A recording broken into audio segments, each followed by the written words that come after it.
جس شخص میں کوئی برائی نہ ہو، کوئی بے حیائی نہ ہو، پھر اس میں اور کیا ہوگا؟ خیر ہی خیر ہوگی، نیکی ہی نیکی ہوگی۔ اور یہ بات میں نہیں کہہ رہا، رب ذوالجلال فرما رہا ہے۔ قیامت والے دن رسول اللہ صلی اللہ علیہ وسلم فرماتے ہیں، درود ساتھ ساتھ پڑھتے رہنا، فرمایا قیامت والے دن اول ما یحاسب به العبد الصلاۃ، پہلا سوال نماز کا ہوگا، اور جو نماز میں پاس ہوا وہ باقی سارے پیپروں میں پاس ہوگا۔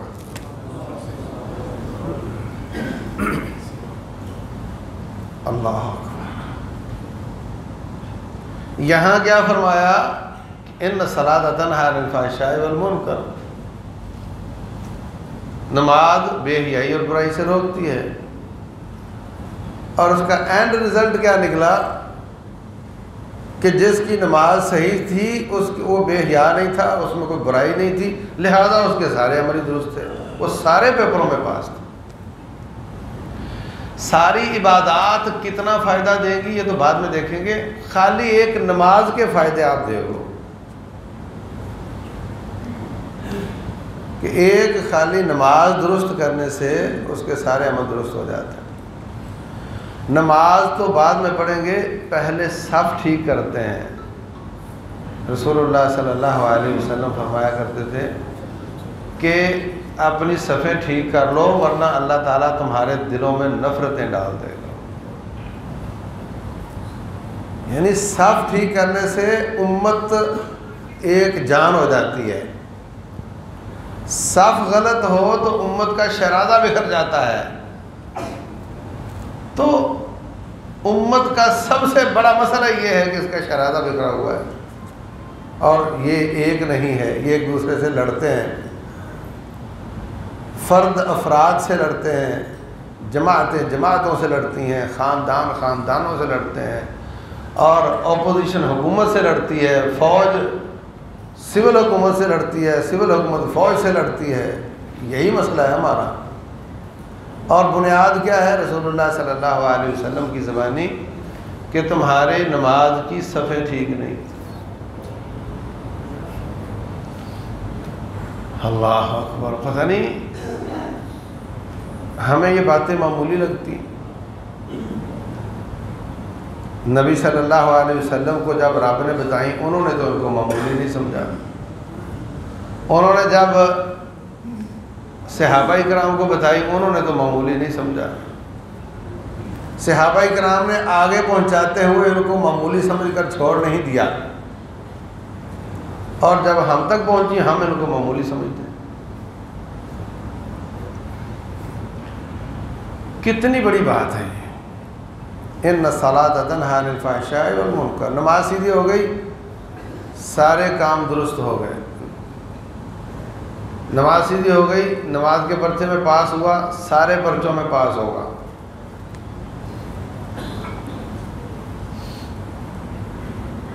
جب ہم استاد پرچے چیک کرتے ہیں نا تو ہم نے مطلب ایک ایک لفظ نہیں پڑھنا ہوتا، ہم دیکھ رہے ہوتے ہیں کہ اس سوال میں یہ بات اگر اس نے لکھی ہوئی نا تو پھر اس نے پڑھا ہوا ہے، ہم وہ لفظ تلاش کرتے ہیں، اگر وہ بات لکھی ہے تو باقی سارا ٹھیک ہوگا۔ ہر پرچے میں ایک آدھ سوال مشکل ہوتا ہے، اگر وہ مشکل سوال اس نے حل کیا اس کا مطلب باقی بھی اس نے پڑھا ہوا ہے۔ تو رب ذوالجلال نماز کو چیک کرے گا سب سے پہلے، اگر وہ پوری ہے تو اس کا مطلب باقی اعمال سارے اس کے ٹھیک ہیں اور ٹھیک نکلیں گے۔ یہ نہیں کہ باقیوں کا حساب نہیں ہوگا مگر وہ سب میں پاس نکلے گا، اور اگر اس کی نماز نہ درست ہوئی تو باقیوں میں پاس ہوا بھی تو پھنس تو گیا نا، پہلے سوال میں پھنس گیا تو باقیوں میں نہ بھی پھنسا تو پھنس تو گیا۔ یہ بڑی خطرناک بات ہے۔ رسول اللہ صلی اللہ علیہ وسلم فرماتے ہیں انسان نماز پڑھتا ہے 100 نمبر کی اور ملتے ہیں اس کو 50۔ سنن نبی داؤد میں ہے، نماز پڑھتا ہے 100 نمبر کی، ملتے ہیں اس کو 20-25۔ نماز پڑھتا ہے 100 نمبر کی، ملتے ہیں اس کو 10-12۔ نماز پڑھتا ہے 100 نمبر کی، خالی ہاتھ جاتا ہے، کوئی نمبر نہیں ملتا۔ یہ صورتحال نمازیوں کی ہے، اور جو پڑھتے ہی نہیں ان کا کیا حال ہے؟ 97% مسلمان نماز نہیں پڑھتے۔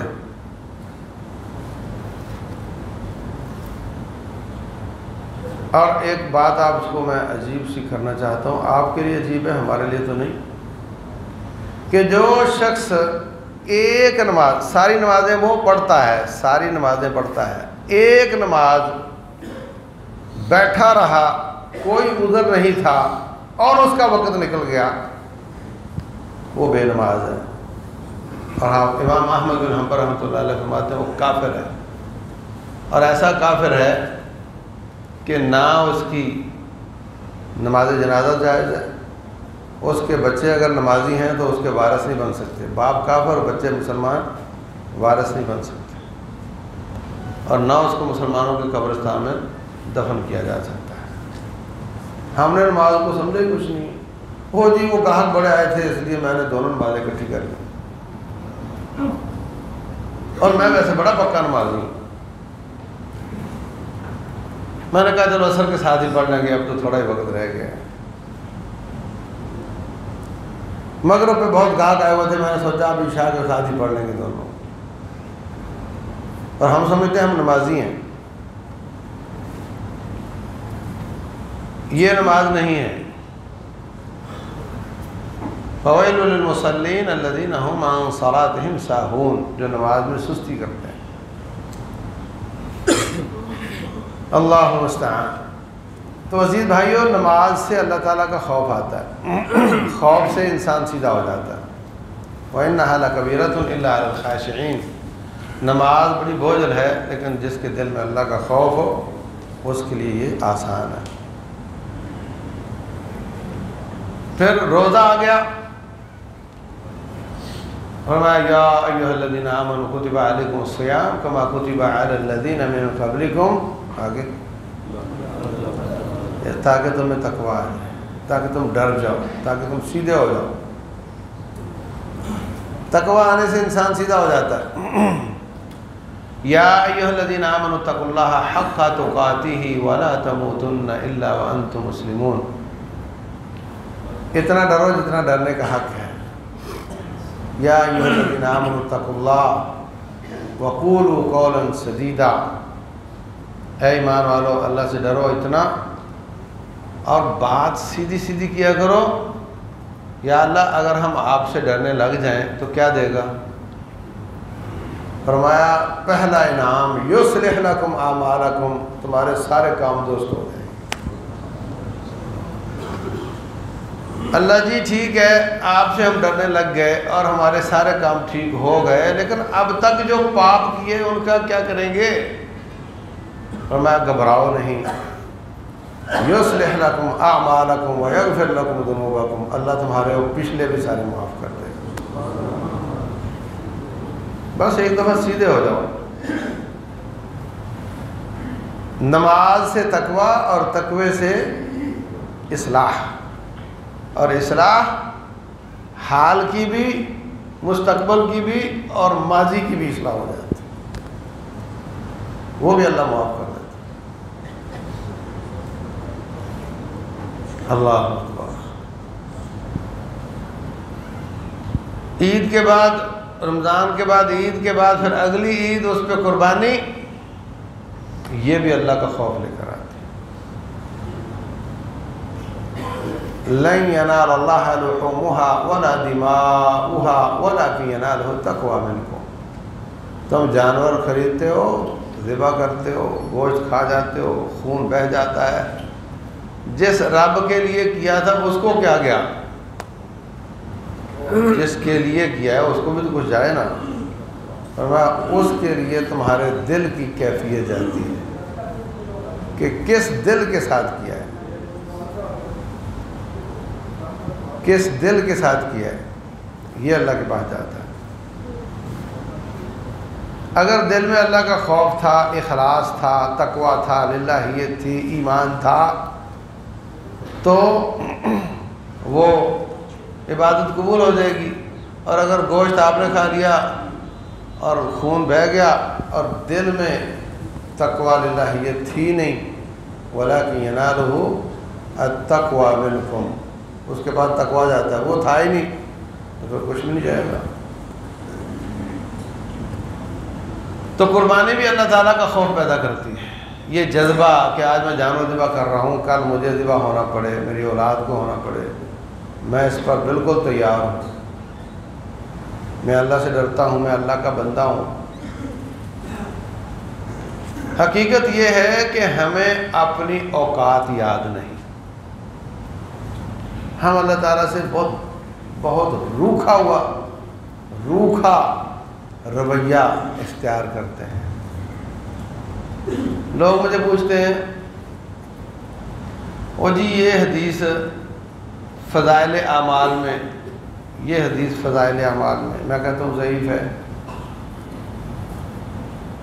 تو وہ نیکی چھوڑ دیتا ہے جو اس حدیث کی وجہ سے کر رہا تھا۔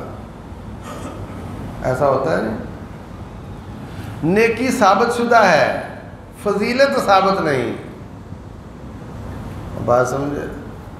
مثلا کہ بھائی جو سورۃ ملک پڑھے، کیا وہ واقعہ پڑھے گا تو اللہ تعالیٰ اس کا رزق زیادہ کرے گا، تو یہ روایت تو ثابت نہیں۔ اب وہ سورہ واقعہ پڑھ رہا تھا، جب پتہ چلا کہ فضیلت ثابت نہیں، واقعہ تو ثابت ہی ہے، تو قرآن ہے، وہ چھوڑ دے گا، وہ قرآن پڑھنا چھوڑ دے گا کہ جب رزق ہی زیادہ نہیں ہونا تو فائدہ کیا مجھے پڑھنے کا۔ ایسا ہے یا نہیں؟ اس کی وجہ یہ ہے کہ ہمیں اپنی اوقات یاد نہیں، ہم سمجھتے نہیں کہ ہم ہیں کیا۔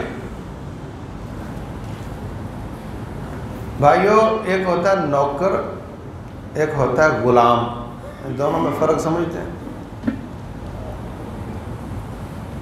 آپ بازار سے مزدور لے کر آؤ، وہ آپ سے 2 سوال کرے گا، کیا بولو؟ کیا سوال کرے گا؟ ہاں، کیا کام ہے اور کیا مزدوری دو گے، ٹھیک ہے؟ اگر آپ اس کو کوئی اور کام بتا دو وہ نہیں کرے گا، اگر آپ اس کی مزدوری کم کر دو وہ کام نہیں کرے گا۔ ایک ہوتا ہے غلام، 50 لاکھ روپے کا آپ نے غلام خریدا، وہ یہ 2 سوال کرے گا؟ ہاں، وہ نہیں کرے گا۔ کیوں؟ آپ اس کو جتنا چاہو وقت اس کا لو، جو چاہو کام بتاؤ، اور کوئی پیسہ نہ دو، بلکہ اس کو کہو کہ تو کمائی کر کے لا کے ہمیں دے۔ یہ ہوتا ہے غلام۔ اور ہم اللہ تعالیٰ کے نوکر ہیں یا غلام؟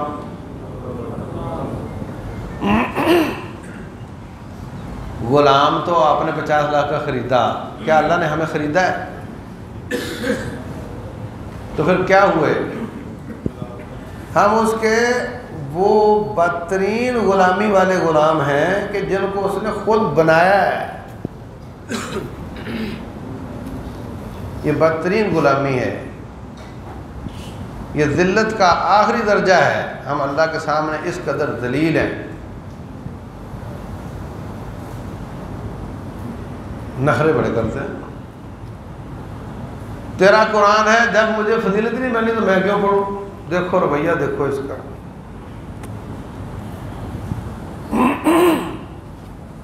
بار بار پوچھتے ہیں جی اس کی کیا فضیلت ہے، مطلب کوئی فضیلت ہوئی تو پڑھیں گے، مطلب اتنے مفاد پرست ہو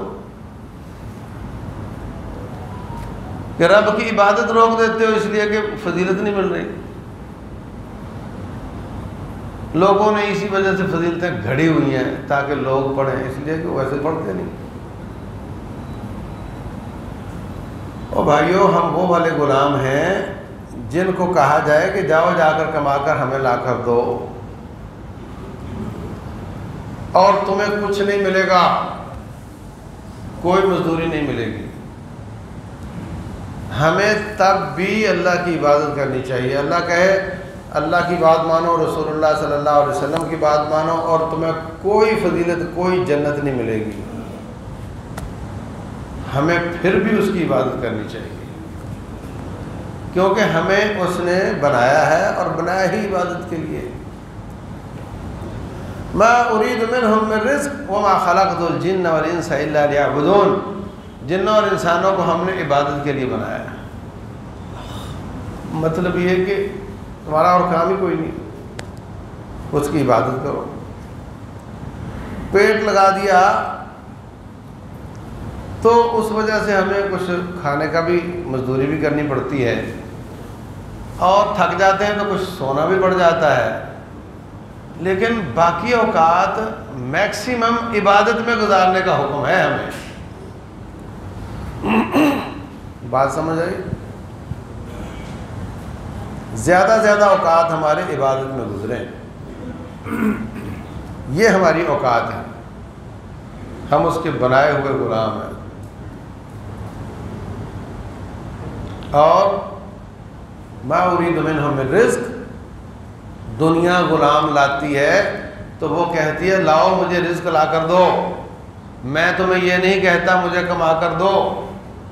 وما اريد ان يطعمون، میں نہیں چاہتا کہ تم مجھے کھانا کھلاؤ۔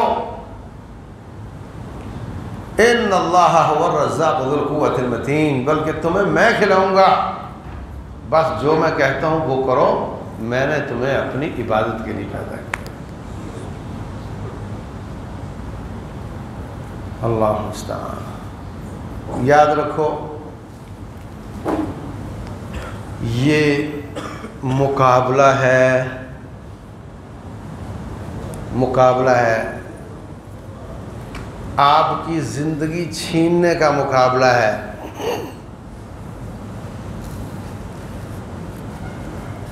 شیطان اور رحمان کا مقابلہ ہے۔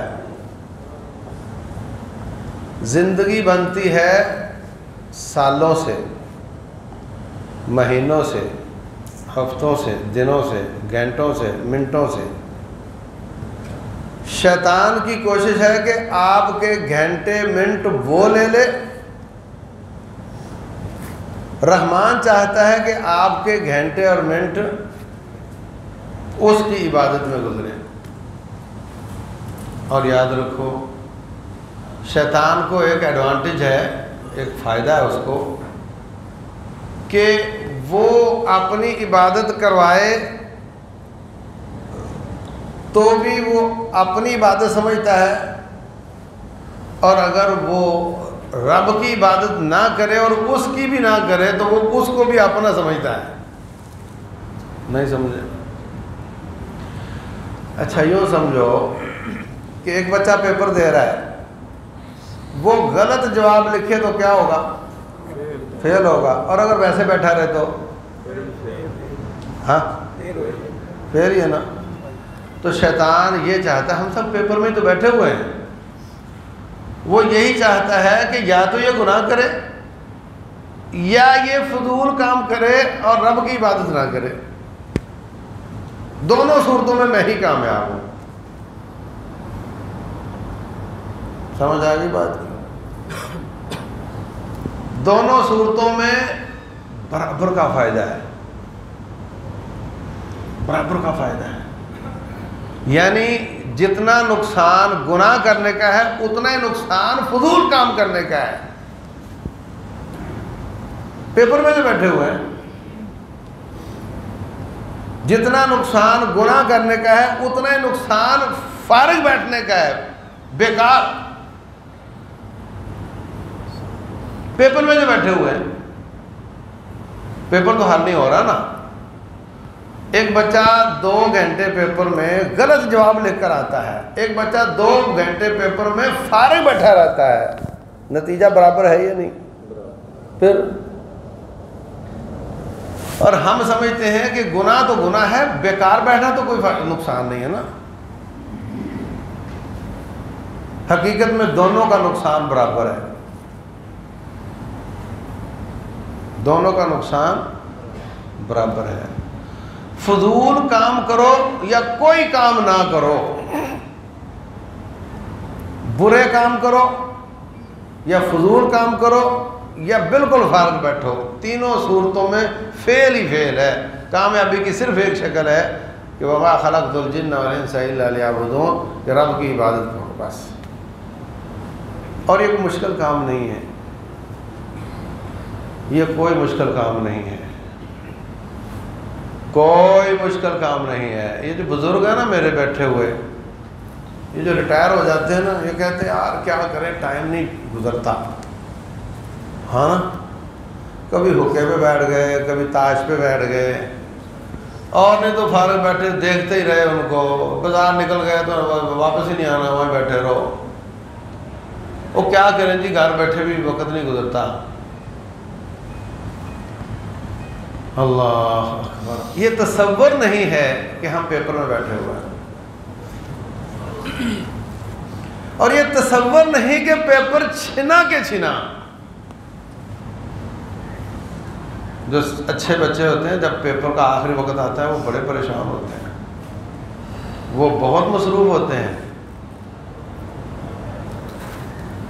آخری حصے میں وہ ریویژن کر رہے ہوتے ہیں، وہ دوبارہ پڑھ رہے ہوتے ہیں، کوئی چیز رہ گئی اس کی اصلاح کر رہے ہوتے ہیں۔ وہ تو فضول نہیں سمجھتے اس وقت کو۔ رسول اللہ صلی اللہ علیہ وسلم کے بارے میں آتا ہے کان یذکر اللہ فی کل احیانہ، آپ ہر وقت رب کو یاد کرتے تھے، یعنی کوئی وقت ایسا نہیں جس میں رب کی عبادت نہ ہو۔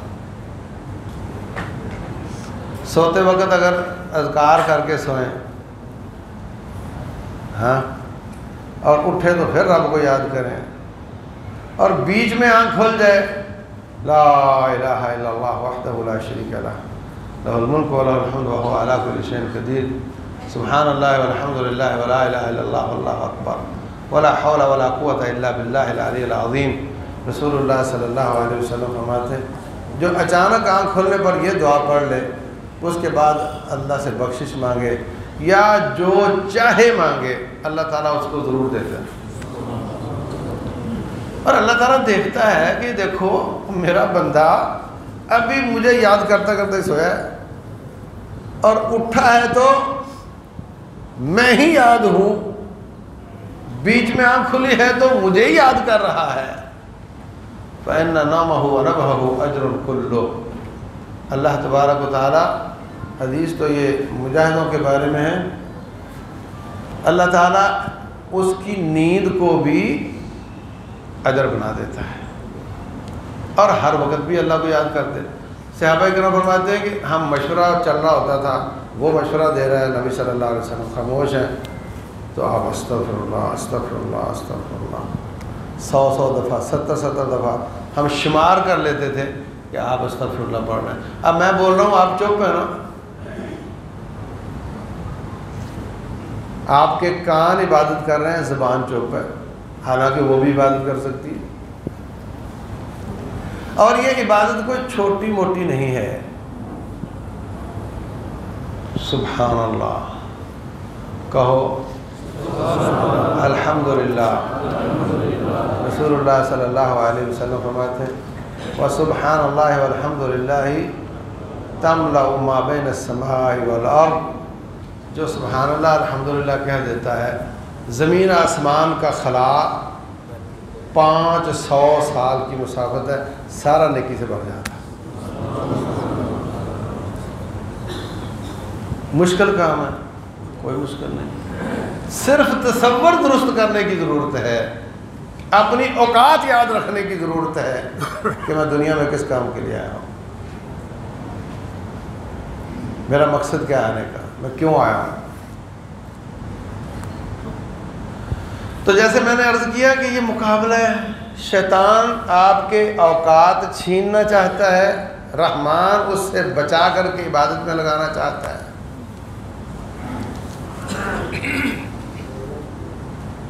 ہم قیامت والے دن ہمیں یہی پوچھا جائے گا، ہمیں ہمارے اوقات کے بارے میں پوچھا جائے گا، بتاؤ اپنے اوقات کس کام میں لگائے۔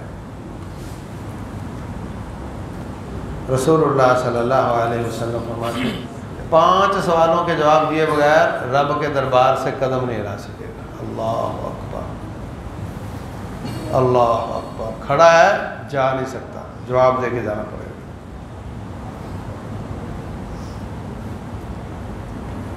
نمبر 1 عن عمرہ فیما افناہ، عمر کیسے گزاری؟ عمر کس چیز کا نام ہے؟ منٹوں کا نام ہے، گھنٹوں کا نام ہے، سیکنڈ کا نام ہے۔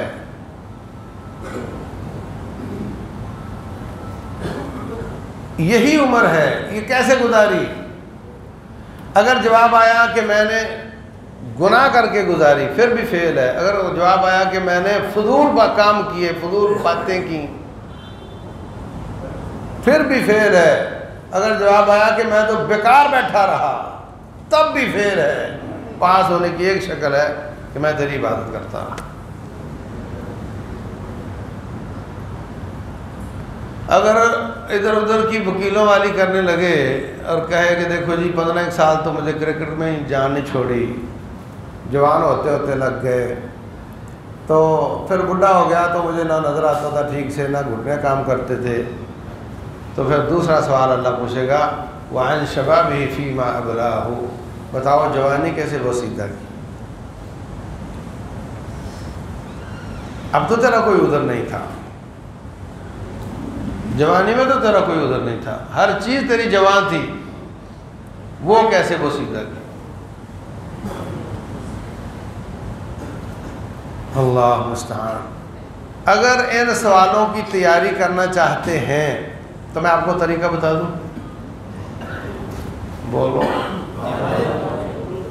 عمل کرو گے؟ دیکھو کون کون کرے گا؟ اب آپ نے وعدہ کر لیا، دیکھ لیں۔ کام ایسا بتاؤں گا نہ اس میں کوئی پیسہ لگے گا اور نہ کوئی اور خرچہ آئے گا، بالکل آسان کام ہے۔ 3 دن، ہفتے کے 3 دن لینے آپ نے، پیر منگل جمعرات لے لو، ٹھیک ہے؟ کاغذ پر لکھنا ہے اپنے ہاتھ سے، کتنے بجے اٹھا لکھنا ہے، پھر اٹھ کر آدھا گھنٹہ وضو کیا، نماز پڑھی، اذکار کیے، اگلا یہ کیا وہ کیا، ہر آدھا گھنٹہ کیا کیا یہ لکھنا ہے، ٹھیک ہے؟ ہر 15 منٹ آپ نے کہاں گزارے یہ لکھنا ہے، اور صحیح صحیح لکھنا ہے، اور کسی کو نہیں دکھانا ہے، کسی کو نہیں دکھانا، خود ہی لکھنا ہے، اور سونے تک، پھر اگلا دن لکھنا ہے، پھر اگلا دن لکھنا ہے۔ جو کچھ آپ نے لکھا چوتھے دن اس کو پڑھنا ہے، آپ کو سمجھ آ جائے گی عن عمرہ فیما افناہ، عمر کہاں فنا کی، وعن شبابہ فیما ابلاہ، جوانی کیسے وسیدہ کی، آپ کو سمجھ آ جائے گی۔ اس میں پھر 4 قسم کے کام ہوں گے، یا تو اچھے کام ہوں گے یا برے کام ہوں گے، ٹھیک ہے؟ یا فضول کام ہوں گے یا بیکار بیٹھا ہوگا، کوئی کام نہیں کر رہا ہوگا، سمجھ آ گئی؟ پھر آپ نے سرخ نشان لگانے ہیں ان 3 کاموں پہ، ایک ہے اچھے کام، اور باقی برے کام، فضول کام اور بیکار، ان تینوں پہ نشان لگانے ہیں۔ پھر کوشش کرنی ہے کہ ان 3 قسم کے کاموں کو اس پہلے اچھے کاموں کے ساتھ تبدیل کرنی، کریں گے؟ اور پھر مجھے میسج کر کے بتانا ہے کہ کیا فائدہ ہوا۔ تو میرے عزیز بھائیوں، زندگی گھنٹوں منٹوں کا نام ہے،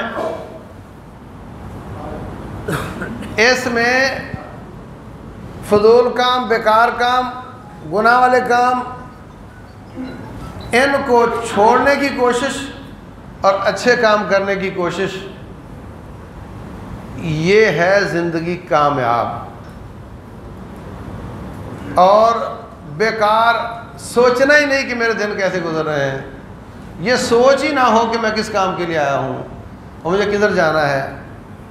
پھر ایسا بچہ تو کبھی پاس نہیں ہوتا، ایسا طالب علم تو کبھی پاس نہیں ہوتا.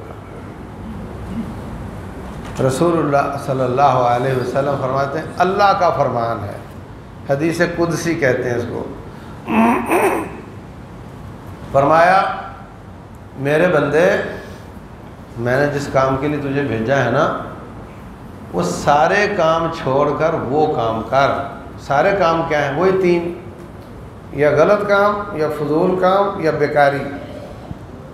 ان کو چھوڑ کر میری عبادت کیا کر. املأ یدک رضا، میں تیرے ہاتھ رضامندی کے ساتھ بھر دوں گا، رضامندی کے ساتھ بھر دوں گا. آج شکایت ہے وہ جی سبزیاں بڑی مہنگی ہو گئی ہیں اور بل بہت زیادہ آتے ہیں، ہم بڑے پریشان ہیں. کوئی شک نہیں، ایسا ہی ہے. آپ پریشان ہیں. اب پریشانی کے حل کے 2 طریقے ہوتے ہیں. کتنے طریقے ہوتے ہیں؟ یا تو ہر بندے کو اتنے پیسے دے دیے جائیں کہ وہ بل آسانی سے ادا کر سکے، ہے نا، اور جتنی بھی مہنگی سبزی ہو وہ لے سکے، اتنا پیسہ اس کے پاس ہو. ایک شکل تو یہ ہے. لیکن اس سے انسان خوش نہیں ہوتا. وجہ یہ کہ جیسے پیسہ بڑھے گا وہ ایک سٹیپ آگے دیکھے گا. آج وہ کہتا ہے میں گاڑی پر جاتا ہوں، بڑی حالت خراب ہو جاتی ہے، کرائے بڑے مہنگے ہو گئے ہیں گاڑیوں کے. پھر وہ سوچے گا میں اپنی کار لوں. پھر وہ کہے گا جی پیٹرول بڑا مہنگا ہے. پھر اور پیسے آئیں گے تو پھر وہ کہے گا نہیں اچھے ماڈل کی لوں. پھر کہے گا گاڑیاں بہت مہنگی ہیں. پھر اور پیسہ آ گیا تو وہ سوچے گا. آگے دیکھنے والا کبھی خوش ہو ہی نہیں سکتا، کیونکہ آگے سے آگے کوئی نہ کوئی ہوتا ہے. دوسرا طریقہ خوش کرنے کا یہ ہے کہ اللہ تبارک و تعالیٰ کی جنتوں کی نعمتوں کا یقین آ جائے اور انسان دنیا کو بیکار سمجھنے لگ جائے، وہ خوش ہو جاتا. یقین نہیں آتا. ہم سنتے ضرور ہیں، یقین کوئی نہیں. رسول اللہ صلی اللہ علیہ وسلم ایک دعا کرتے تھے، اللہم قسم لنا من خشیتک ما تحول به بیننا وبین معصیتک ومن طاعتک ما تبلغنا به جنتک. اے اللہ اپنی فرما برداری کی اتنی زیادہ توفیق دے دے کہ ہم جنت میں چلے جائیں. اس کے بعد کیا مانگتے تھے؟ وَمِنَ الْيَقِينِ مَا تُحَوِّنُ بِهِ عَلَيْنَا مَصَائِبَ الدُّنْيَا.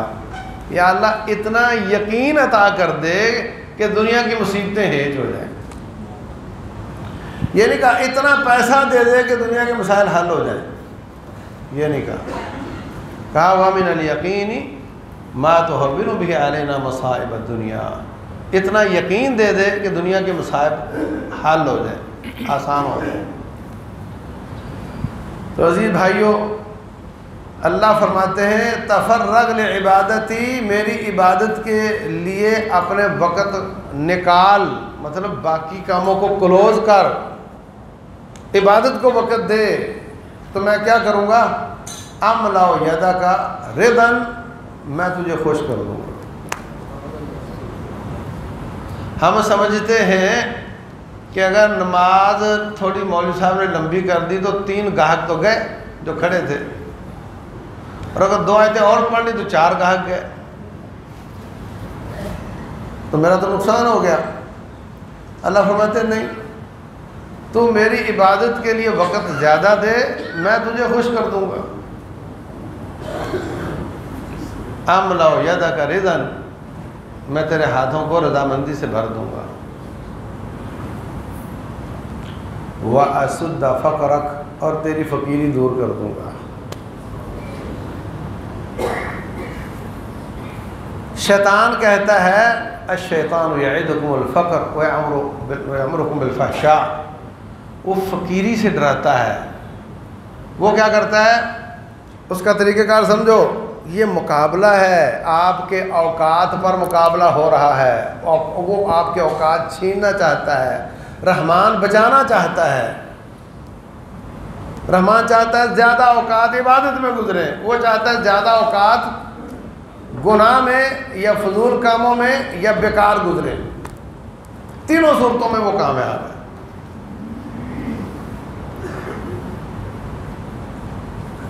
وہ کہتا ہے جتنا وقت تو نے مسجد میں لگا دیا اتنا تیرا نقصان ہے۔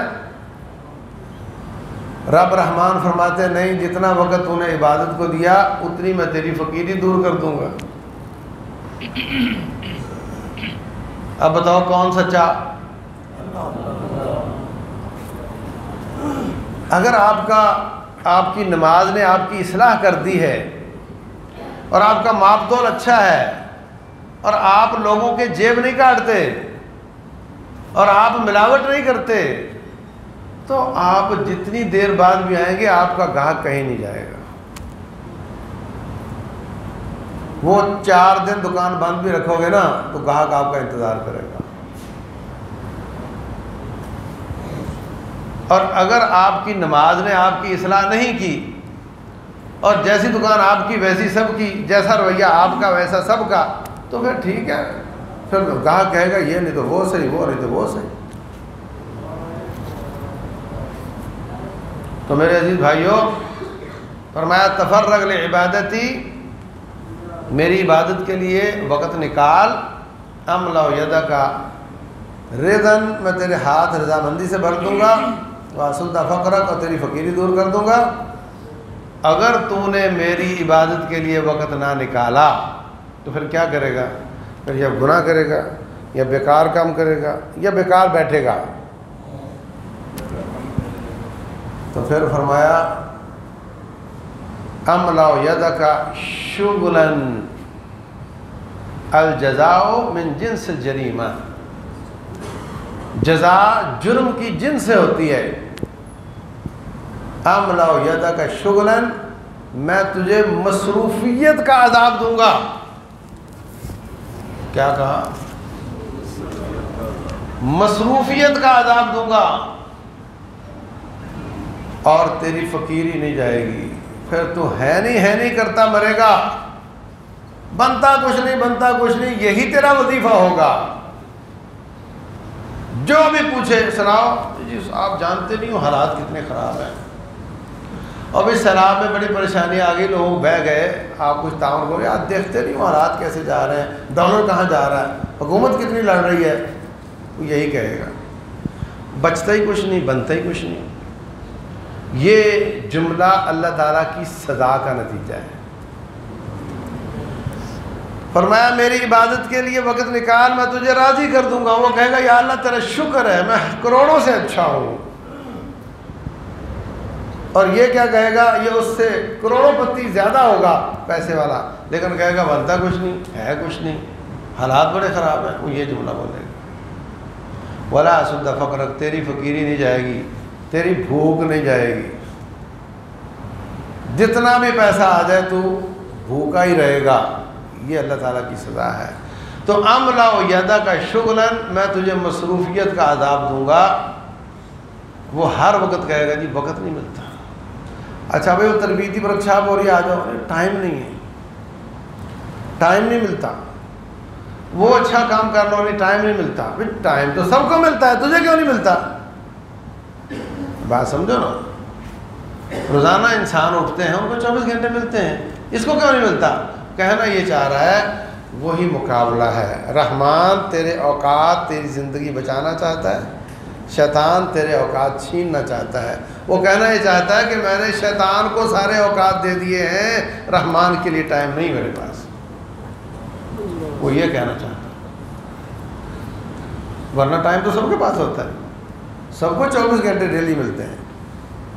وہ کہنا چاہ رہا ہے کہ اسلام میری پریورٹی نہیں ہے، دین میری ترجیح نہیں ہے، عبادات میری ترجیح میں نہیں ہے۔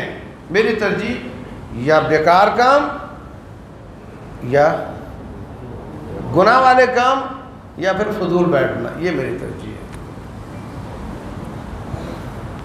اللہ المستعان۔ تو میں نے کیا عرض کیا کہ عبادات اللہ تعالیٰ کا خوف پیدا کرتی ہیں اور خوف انسان کو سیدھا کر دیتا ہے۔ نماز کا آپ کو بتا دیا، روزے کا بتا دیا، قربانی کا بتا دیا۔ حج کے بارے میں رب ذوالجلال فرماتے ہیں فمن تعجل فی یومین فلا اثم علیہ ومن تأخر فلا اثم علیہ، جو مینا میں 2 دن رہے عید کے بعد اس کے بھی سارے گناہ معاف، جو 3 دن رہے اس کے بھی سارے گناہ معاف، لمن اتقا، سب کے نہیں، جو وہاں سے اللہ کا خوف لے کر آیا، سب کے نہیں، جو وہاں سے اللہ کا، تو حج بھی اللہ کا خوف پیدا کرتا ہے۔ رسول اللہ صلی اللہ علیہ وسلم سے پوچھا گیا ای الاعمال افضل یا رسول اللہ، سب سے افضل عمل کون سے ہیں؟ فرمایا لا الہ الا اللہ، الایمان باللہ۔ پوچھا پھر کون سا؟ کہا الجہاد فی سبیل اللہ۔ پوچھا پھر کون سا؟ کہا الصلاۃ لوقتہا، وقت پر نماز پڑھنا۔ پوچھا پھر کون سا؟ کہا حج مبرور، ایسا حج جو نیکی لے کر آئے، یعنی حاجی حج کر کے نیک ہو جائے، اس کی عقل شکل بدل جائے، وہ پرانے کرتوت سارے چھوڑ دے، تو وہ اللہ تعالیٰ کو زیادہ پسند ہے۔ اور اگر جو جیسا گیا تھا ویسے ہی آ جائے اور وہی کام اس کے رہیں، جس کی عبادت نے اس جہان میں فائدہ نہیں دیا، اس کی عبادت وہاں کیا فائدہ دے گی؟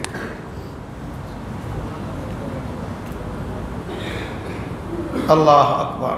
اسی لیے فرمایا یا ایھا الناس اتقوا، یا ایھا الناس اعبدوا ربکم، تمام عبادتیں اللہ کی کرو، الذی خلقکم، جس نے تمہیں بنایا، والذین من قبلکم، اور اس نے تم سے پہلے لوگوں کو بنایا، لعلکم تتقون، تمام عبادتیں اللہ تعالیٰ کا خوف پیدا کرتی ہیں، اور خوف سے یصلح لکم اعمالکم، اللہ تمہارے سارے اعمال درست کر دیتا ہے۔ یہ ڈیزائن بالکل اسلام کا ڈیزائن نہیں ہے کہ اذان ہو تو نماز پڑھ لو اور ہٹی پہ جاؤ تو کم تو لو، چیٹنگ کرو، پھر اذان ہو تو پھر نماز پڑھ لو، پھر دکان پر جاؤ تو پھر ملاوٹ کرو، پھر اذان ہو تو پھر نماز پڑھ لو، رات ہو تو چوری کر لو، دن ہو تو پھر نماز پڑھ لو۔ یہ ڈیزائن اسلام کا نہیں ہے۔ اسلام میں تو عبادت بندے کے بل کس نکال کے بالکل سیدھا کر دیتی ہے اس کو۔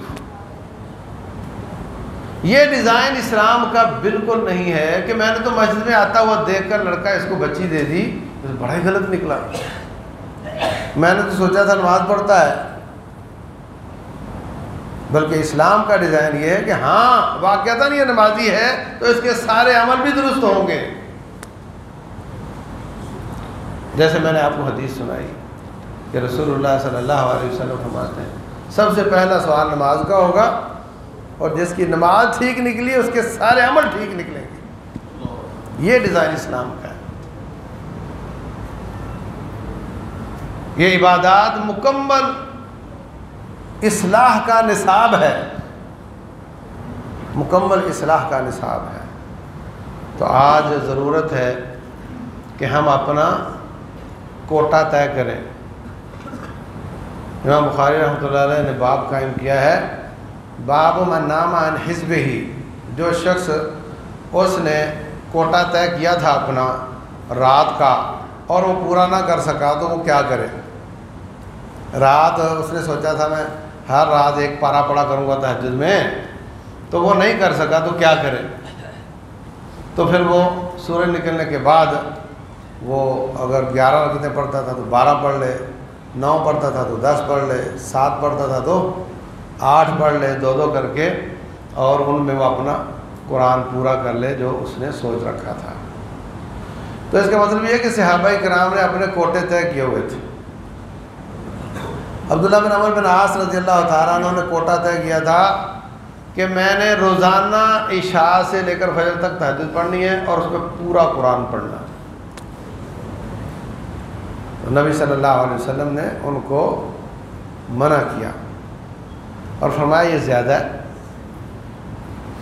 تو فرمایا تم 30 دنوں میں قرآن ختم کیا کرو. کہتے نہیں جی میں زیادہ کر سکتا ہوں.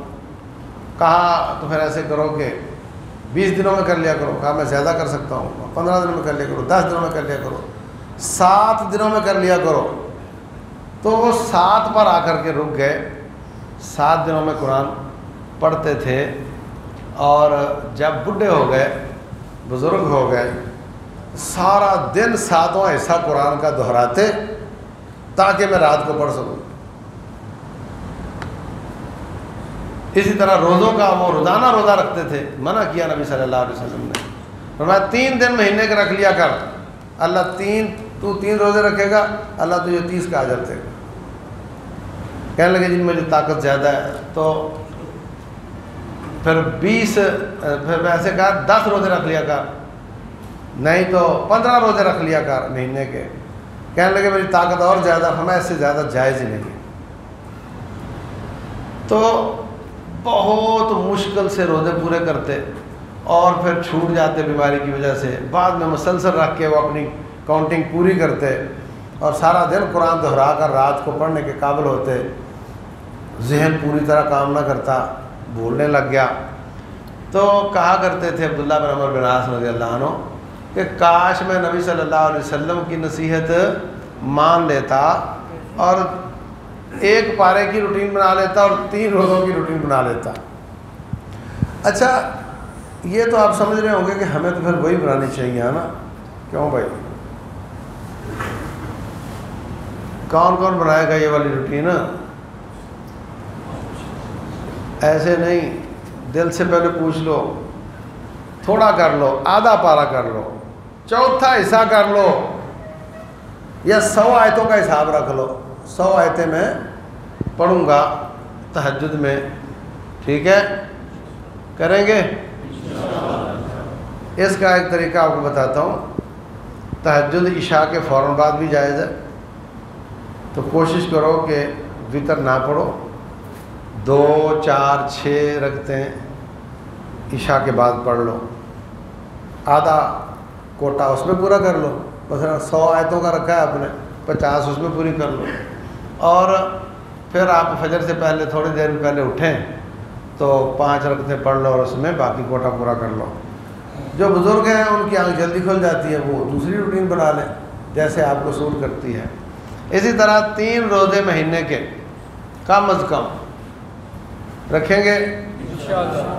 ہاں انشاءاللہ. دیکھو انسان سوچتا ہے میں چلو آج نہیں کل رکھوں گا, پھر کل آتی ہے تو آنکھ نہیں کھلتی پرسوں رکھوں گا. اس کی بجائے اگر ایام 20 طے کر لیے جائیں, نبی صلی اللہ علیہ وسلم 13 14 15 ہر مہینے کی تاریخ چاند کی اس پہ روزے رکھتے تھے, تو پھر انسان جب فکس کر لیتا ہے تو اس پہ عمل کرنا آسان ہو جاتا ہے. سمجھ آ گئی؟ میں یہاں یہ کہنا چاہ رہا ہوں آپ سے کہ حضرت عبداللہ بن عمر بن عاص یہ کیوں کہہ رہے ہیں کہ کاش میں ان کی بات مان لیا ہوتا. غور کیا آپ نے؟ بات سمجھو نا, یعنی اللہ نے فرض تو نہیں کی یہ باتیں, نفل ہی ہے نا. تو کاش کا کیا کام ہے؟ اس وقت آپ جوان تھے تو آپ نے روٹین جوانوں والی بنا لی, اب آپ بزرگ ہوں گے تو بزرگوں والی بنا لو. لیکن نہیں, اصل میں یہ بات کرنا چاہتا ہوں. وہ یہ سمجھتے تھے کہ جو روٹین بنا لی موت تک لے کر چلنا ہے. اللہ نے واجب نہیں کیا تفرغ لعبادتی, اپنے اوقات چھین چھان کر اپنے رب کی عبادت میں لگاؤ. اور شیطان کہتا ہے کہ نہیں تیرا گزارا نہیں ہوتا, تو 2 ٹائم کام کیا کر, صبح حکومت کی نوکری اور شام کو برگر لگایا کر, گزارا نہیں ہوتا تیرا. اچھا پھر کہتا ہے اور گزارا تیرا اب بھی نہیں ہوتا, تو پھر ایسے کر بڑے بچے کو ساتھ شامل کر لے. پھر کہتا ہے گزارا تو اب بھی نہیں ہوتا. گزارا کیسے ہوگا جب تو اوپر دیکھے گا, تو جب تو اوپر دیکھے گا تو گزارا تو نہیں ہوگا. پھر ایسے کر بیوی بھی بچوں کو اسکول بھیج کر فارغی ہوتی ہے اور اس نے ویسے بھی BA کیا ہوا ہے, ہاں اس کو بھی لگاؤ کسی کام پہ. اچھا گزارا تو اب بھی نہیں ہوتا. یہ بڑی بچی شادی تو بھی اس کی ہو نہیں رہی, رشتہ اس کا مل نہیں رہا, تو جب تک نہیں مل رہا چلو اس کو بھی کام پہ لگاؤ، اور بعد میں پھر رشتے آنے شروع ہو گئے تو کہتا نہیں اب تو کچھ آ رہا ہے، اب دیکھتے ہیں، سوچتے ہیں، کرتے ہیں۔ اور وہ بچی بھی جا کر کہتی ہے کہ میں بسنے کے لیے نہیں، میں تو دیکھنے کے لیے آئی ہوں، اگر سمجھ میں آیا تو ٹھیک ہے، ورنہ میں تو جاب بھی کر سکتی ہوں۔ آوے کا آوا بگڑا ہوا ہے۔ تو اس طریقے سے شیطان آپ کے اوقات کو چھین کر 3 مدوں میں لگاتا ہے کہ 3 مدیں کون سی؟ یا گناہ کروائے گا، یا بیکار کام کروائے گا، یا اچھا موبائل پہ بیٹھ کر کیا کرتے ہو؟ بولو، ہاں؟ یہ 3 ہی ہو گئے، یا گناہ دیکھو گے، یا کوئی بیکار جو ویڈیو آئی کھولو تو صحیح، پتہ نہیں کیا ہے اس میں۔ سوتے وقت آخری کام موبائل، اور اٹھنے کے بعد پہلا کام بسم اللہ اولہ ہوا آخرہ۔ یہ زندگی کا قاتل ہے۔ زندگی کا قاتل کا مطلب آپ کا قاتل ہے۔ کوشش کرو اس سے بچنے کی، اس سے جتنا دور رہو تو اتنی کامیابی ہے۔ اللہ تبارک و تعالی سمجھنے اور عمل کرنے کی توفیق دے۔ وما علینا الا البلاغ۔